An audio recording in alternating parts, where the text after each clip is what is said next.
All right, well, thank you for joining me. So, we'll talk about electromagnetic frequencies, so the history of them, um, how do you monitor them? How do they kind of break your health? And then what can you do to mitigate some of the EMFs? So, electromagnetic frequencies, there's native and there's non-native EMFs. So, the native ones are going to be basically sunlight, and then the Earth's natural Schumann frequency or Schumann resonance. That's 7.83 hertz. So, that's the whole benefit of earthing and grounding is when you're connected to the Earth and getting that 7.83 hertz, which is the same as alpha waves in your brain. But we evolved under sunlight and on the Earth's surface for thousands of years. So it was only into the late 1800s did electricity become more common to be put in people's homes, and then artificial lighting.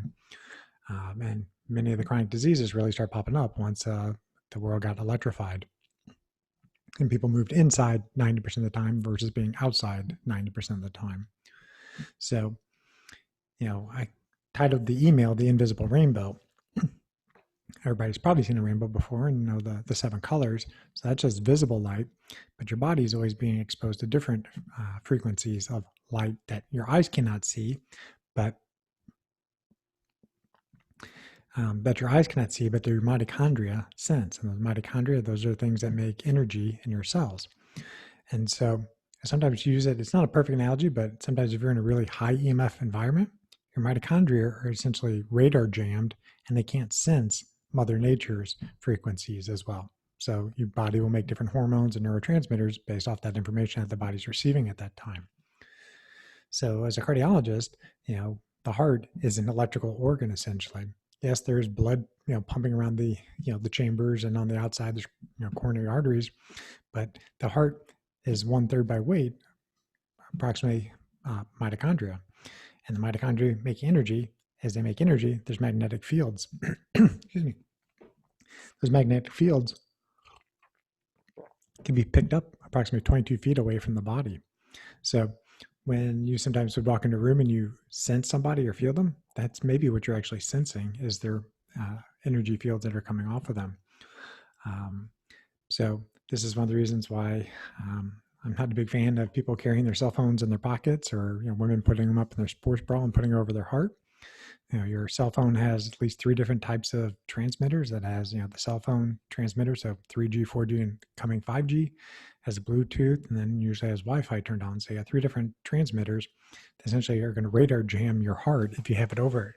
And not always, but palpitations, may be contributed to by having your tech stuff a little bit too close to your system. So, from a let's just say biochemistry standpoint, the main way that the EMF, the electromagnetic frequencies, cause a problem is they open up something called the voltage-gated calcium channels. So if you open up those channels, calcium rushes into the cell, and too much calcium will increase oxidative stress and can cause all sorts of issues with the heart function. You have all sorts of different heart arrhythmias, and can cause the vessels themselves to ultimately calcify long term. So you don't want to have the channels stuck open with a smart meter or something else on the other side of where you sleep. And that kind of comes into it where, the most important place where you need to really watch your EMFs is the place that you sleep. Say it's 8 hours a night. Your mitochondria are trying to repair themselves from any of the damage that happened during the day. And there's autophagy and apoptosis. So autophagy is recycling, and apoptosis is cell suicide. So the broken mitochondria, they're taken out. But if you are stuck in a high EMF field, the mitochondria won't get the right message at nighttime, and they won't necessarily turn on those programs to recycle themselves or take out the ones that are broken. So what you can do is you can have different meters to test your environments. And the meters I'll show tonight, we'll go through a little demo of them. The caveat is I'm not a building biologist. I'm not a expert in this. This is all self-taught, but enough to know that if you don't test, you don't know.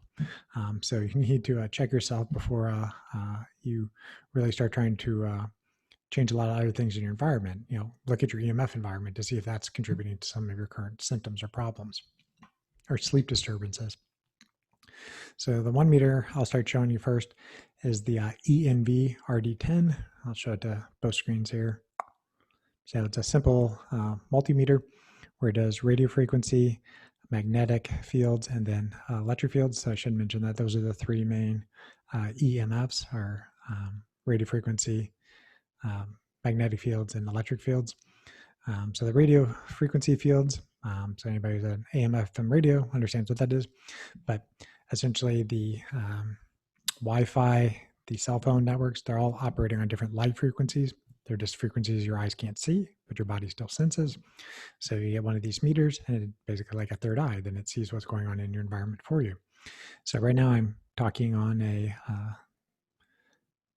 hardwired microphone, but it has a large magnet into it, and that's what microphones do. And it's going to give me a very large signal here because I have a cell phone here and a computer here, and now right now I'm kind of pegged red for radio frequencies. So I would not want to sleep in this environment. I would use the inverse square law, which is just getting away from the field. So, I'm not hugging my phone right now. I'm not hugging the computer. I'm standing back from it. And so if I hold it up close to it, the fields are pretty high. So, at this point, I would turn off my Wi-Fi. I would turn off the cell networks, and I would move them from my bedroom if I had seen this red on the screen. The next fields are the magnetic fields. So I flip a switch, and the magnetic field should be pretty low. It is low. So the magnetic fields mainly are going to be coming from wiring in your walls or from electrical plugs. That's the main sources, but also would be any type of motors. So if you have a refrigerator on the other side of your bedroom or air conditioner that some motor kicks in, as that motor spins, throws off a large magnetic field. The other one would be if it was a literal microwave oven is going to have really extremely high fields if you're standing really close to it. Then the electrical fields, it shouldn't have a very high electrical field. And I'll show you some of my more specialized meters in a second. So it's not picking up a high electrical field. So this is the ENV RD10. I think I got this one off lessemf.com. I think it was about $160 or so to get this one, but this one I travel with, check out a hotel, see where things are at. And then, there's a quick story on it is I was in Cancun in January, and my sleep wasn't as good as it normally is. And I ended up testing the bedroom, and the headboard had extremely high radio frequencies, and turned out that they had put basically the Wi-Fi router behind the bed and the headboard, and you couldn't get access to it. So I essentially just flipped around and slept at the other end of the bed and put my feet near the wire so that the Wi-Fi stuff wasn't as close to my brain. The sleep definitely improved with that. So that's the kind of the simple meter. And then because I'm a biohacker and just like to check things a little bit more thoroughly, I do have some more fancy meters. So I have one that's specifically for radio frequency. I think it tests up to about 6 gigahertz. Actually, it's 200 megahertz to 8 gigahertz. And 5G is going to be 60, 80 gigahertz. So there's not really a 5G meter that you can commercially get at this point. You can hear that noise. You don't have to have the noise on, but sometimes the noise can help you determine what the actual sound is. If it's a Wi-Fi router, is it a computer fan or whatever else that might be in the room that could trigger those things. So right now, you basically would use this one to look at the peak instead of the average. So the peak is measured in volts per meter.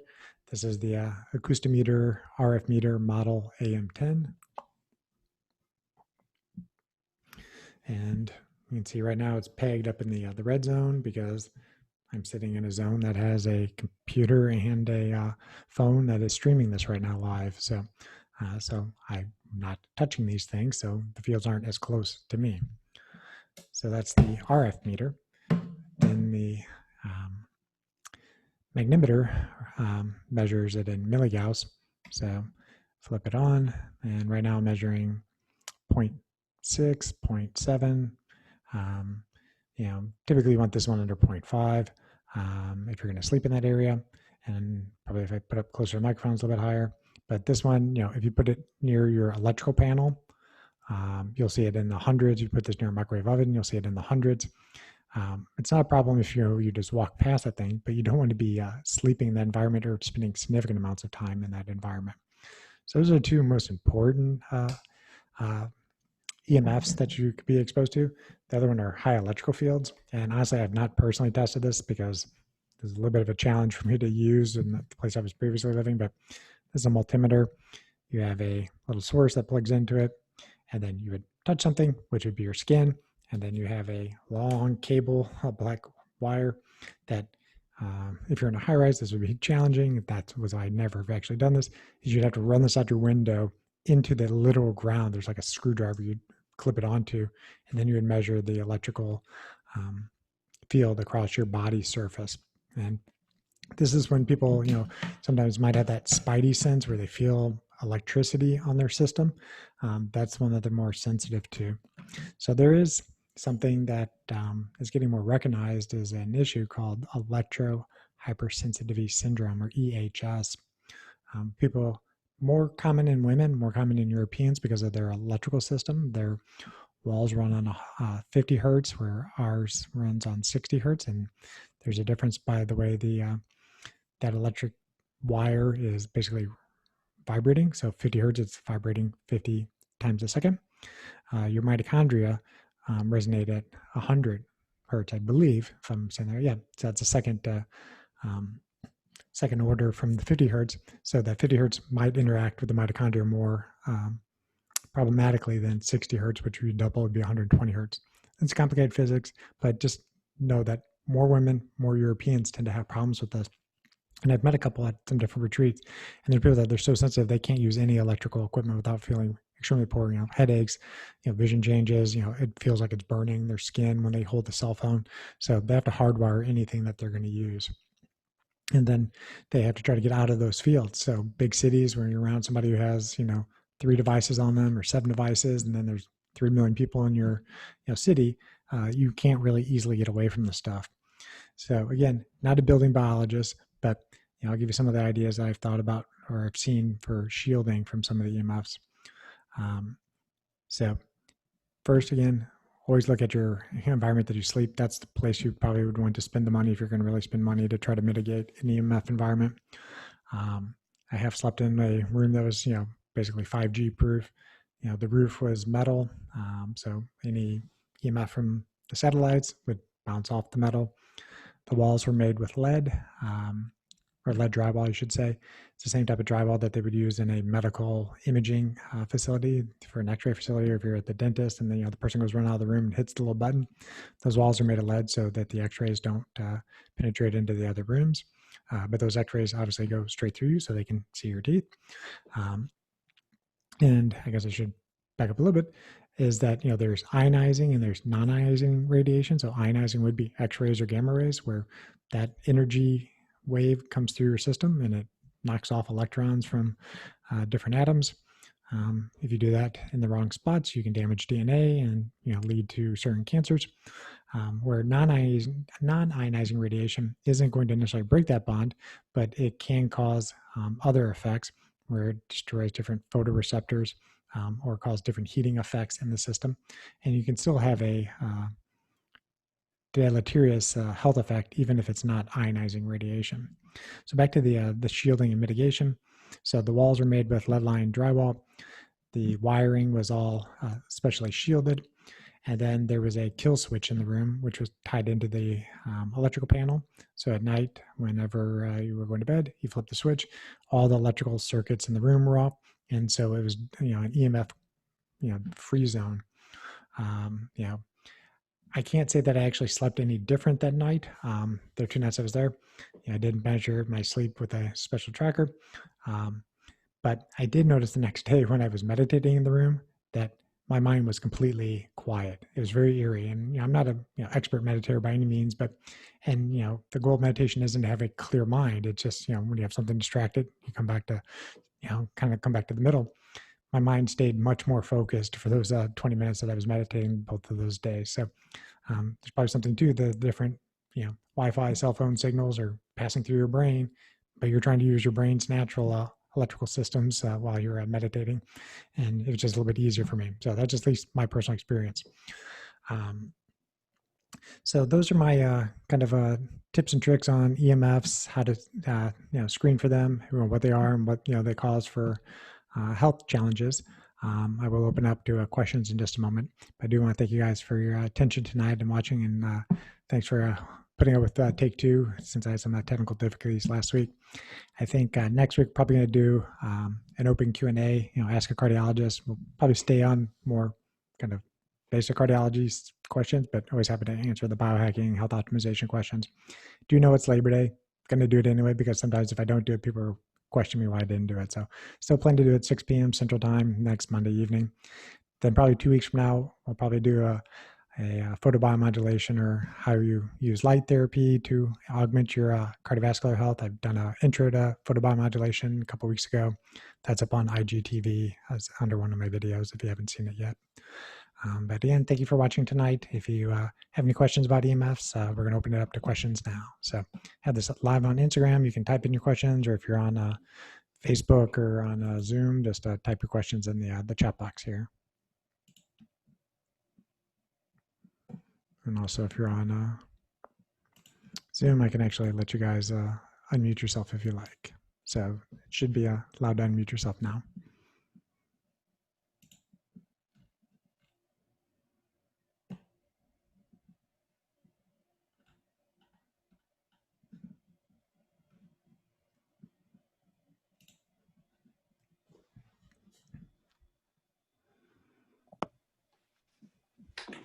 Hi, Mike. This is John. Hello. A quick question that you might want to talk a little bit about. The one valve, and I forgot which one it is in my heart, that regurgitates a little bit. Is that something that could cause a lower level of energy at times? I've read about that in the past or heard about it, I think. So thought I'd ask. Sure. So typically, unless a valve is severely regurgitating, most people don't have any symptoms from it. When there's severe regurgitation, it's just harder for the blood to get around the circuit, to fuel the muscles, fuel the brain, and then people don't, they usually notice it as exercise intolerance initially, but not necessarily general fatigue.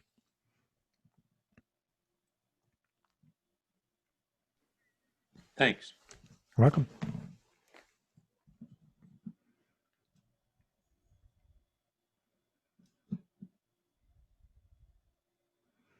We're waiting for any other questions. If you don't have questions, is there other topics other than this EMFs or red light therapy that you guys want me to chat about sometime soon?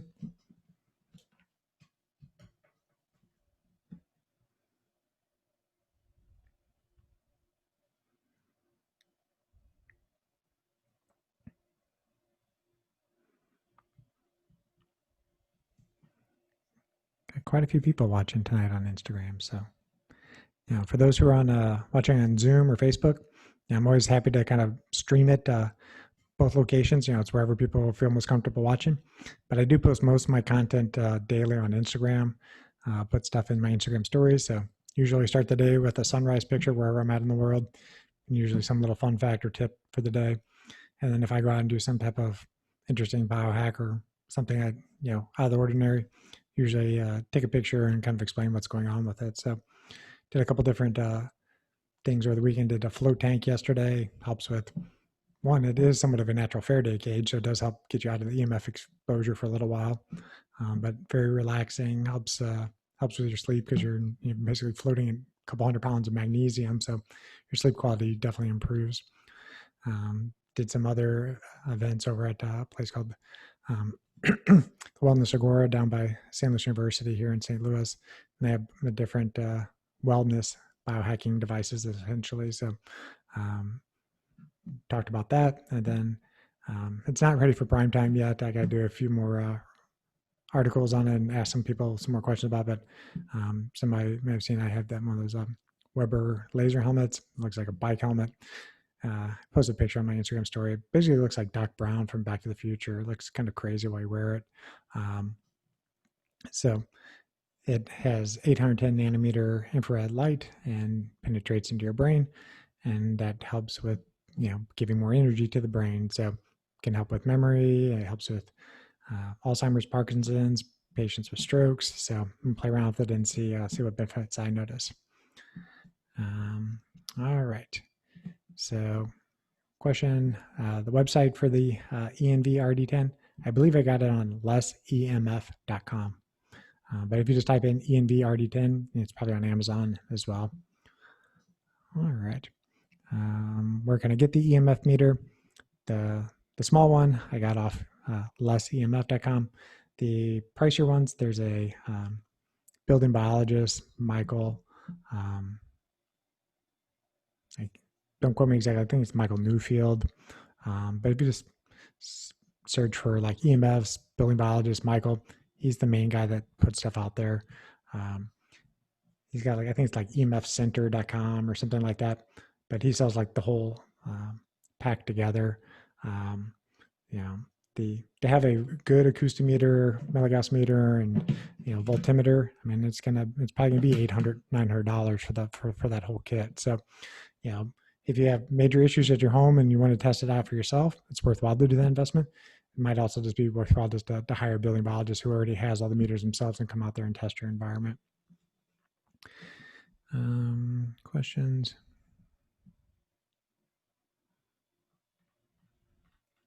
Questions. How can electromagnetic frequencies and the effects on the heart's mitochondria supply be integrated in the education for a teenager? They're spending long night hours on the electronics. That is very true.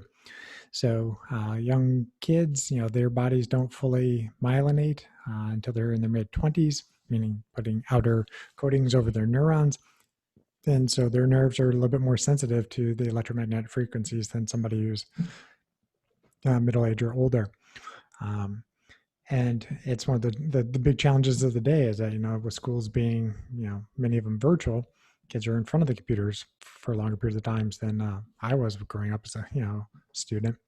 And so that's a whole nother conversation, is that, it's not just the blue light coming from your technology. That's one of the, the EMFs, but it's all the other things, the Wi-Fi and everything else that the people are exposed to. So, there are things you can try to do to mitigate it, but sometimes it's just really trying to reconnect people with nature when they can. So getting outside for the sunrise, getting outside after school, spending a lot of time outside on the weekends. Those are really the keys.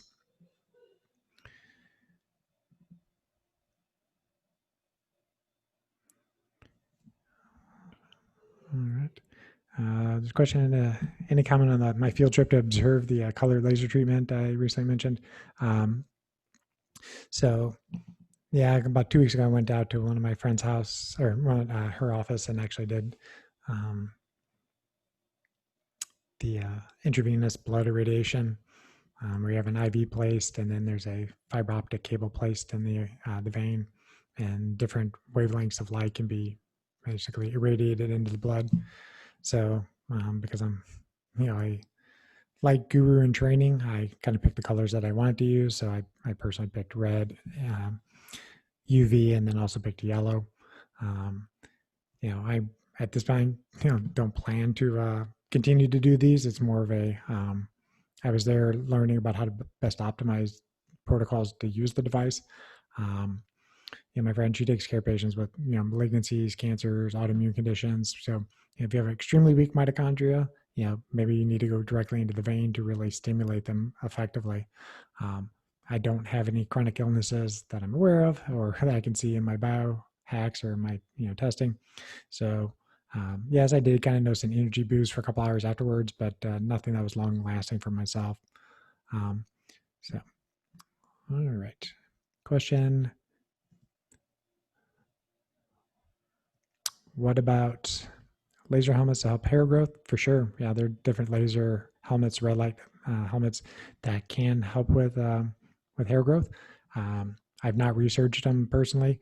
And it's one of those things that it's somewhat a buyer beware. You want to get a reputable company because you need to know the wavelengths of light that they're shining on your head, the intensity of the light, because a red flashlight doesn't have the same intensity as a photobiomodulation device would have. So, quality does matter for this, but there's definitely data on those laser helmets working. That's actually the way that photobiomodulation was really discovered in 1967 in Hungary. There was a scientist actually using a red ruby laser, trying to actually show at that point, did laser light cause cancer? Because they didn't know. And they were doing it in mice, I believe. Mice or rats, one of the two, I'm pretty sure it was mice. And they did surgeries on their abdomens and sutured them up, and they shined the light on them. And the ones that got the light shined on their abdomen, the hair grew back quicker. And so they're like, well, they didn't know why, but later came out that it was basically it's stimulating cytochrome C oxidase, the fourth cytochrome in the mitochondria, providing more energy to the mitochondria. So if you provide energy to the mitochondria and the hair follicles, the hair grows. And the one I'm currently using is a near infrared. It's 810 nanometers, so you can't see it. But from what I think, most the hair growth ones are red, probably in the mid 600 nanometer range. Yes, Hans Weinmann was right the whole time, but I think Hans Weinmann was doing a lot of hair transplants.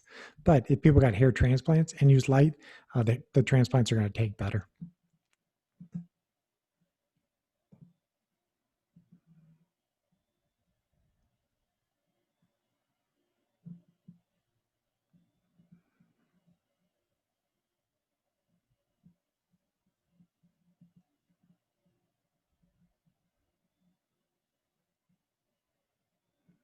Not sure I exactly understand this question about heart and weakness and ankle pains, but if you don't wake up feeling well rested, then you need to look at what environment you're sleeping in. So is it a dark environment? So wearing eye shields or having a blacked out curtain so that your room is as dark as it could possibly be, that you do not see your hand in front of your face. Before bed, wearing some type of blue blackened glasses to tell your brain it's nighttime. Cool room, 68 degrees or cooler, so that your body gets that signal to go into the deep sleep.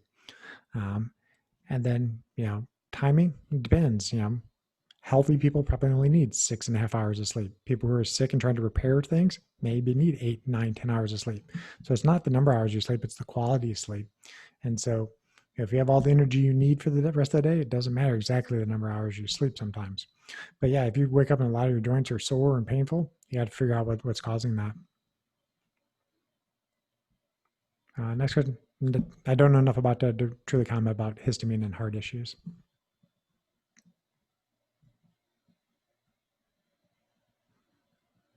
But I can say a little bit, all aromatic amines, they're,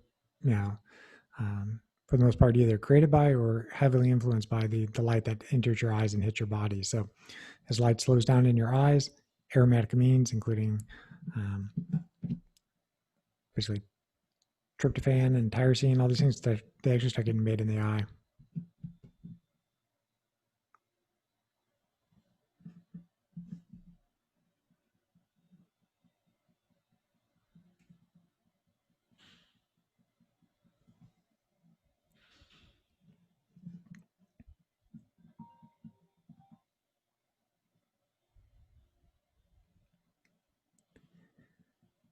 So, all right. Well, we're nearing 6:30. If there's anything you guys want to ask before we log off, jump in right now. And I will record this one, hopefully. I'm starting to get some phone calls on my phone. I guess I didn't hit the right button to block it, but it looks like it's continuing to go through and didn't kick me off this time. But I am recording in 2 locations, so the recording will be up later tonight. If you don't already follow me on Instagram, that's where it's the easiest. That the replay will be up, within 5 minutes of this being done. The other ones I probably will put up on my YouTube channel. And also, my main website is drtwyman.com, drtwyman.com. And, links to the videos that I do get put up there pretty quickly. I've done a couple of videos last week. I was on a podcast called the Meat RX and was all talking about carnivore diets with Dr. Sean Baker. So got some interesting talks coming forward. So.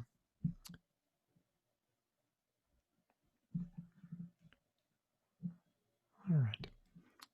Well, we're 6:30 on the dot. I thank you guys for joining tonight. Have a safe week, and I'll see you back next Monday. We'll do Ask the Doctor, just any general cardiology questions you want or cardiovascular screening questions. But if you need anything in the interim, just shoot me a message and we'll take care of it. So thanks again for watching. Thanks.